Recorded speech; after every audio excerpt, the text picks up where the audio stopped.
Lakukan yang terbaik. Di tengah kebisingan, hiruk-pikuk suatu kota metropolitan hiduplah seorang pemuda bernama Sabarudin. Sabarudin sudah sukses di dalam karir pada suatu grup perusahaan besar dan ternama. Namun di balik kesuksesan itu tersimpan cita-cita balik ke kampung halamannya di desa yang cukup damai. Saat itu dia sudah meninggalkan desanya sekitar 25 tahun yang lalu.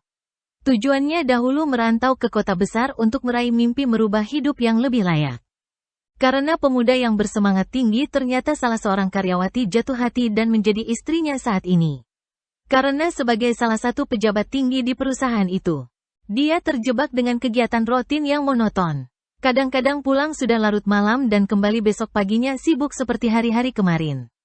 Jarang sekali ada waktu bercengkrama dengan keluarga selama di rumah, apalagi menemui ayah ibunya di desa. Walaupun demikian, Sabarudin tidak lupa mengirimkan uang kepada ayah ibunya secara tetap. Ayah ibunya sering mengeluh agar dia dapat menyediakan waktu liburan untuk mengunjungi mereka di desa. Pada suatu sore di akhir pekan, Sabarudin memarkir mobilnya di toko untuk membeli oleh-oleh keluarganya.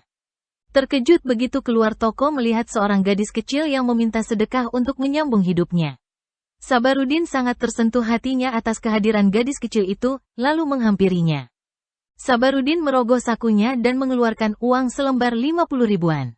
Gadis kecil itu sangat senang menerimanya sambil mengucapkan terima kasih. Tetapi Sabarudin malah semakin ingin tahu keluarganya gadis tersebut. Sabarudin menawarkan gadis kecil itu untuk naik di mobilnya mengantarkan pulang. Dalam perjalanan mereka berdua bercakap-cakap sederhana dan agar ditunjukkan jalan menuju rumahnya. Tidak jauh dari situ gadis itu menunjuk agar berbelok menuju rumahnya. Sabarudin kaget bukan kepalang di mana mobil disuruh berhenti di suatu pemakaman umum lalu berjalan kaki. Berjalan sekitar 10 menit sampai di suatu gubuk yang reyot terbaring seorang ibu tua di pinggiran makam itu. Sabarudin sangat sedih melihat penderitaan keluarga itu yang sangat jauh dari keadaan dirinya.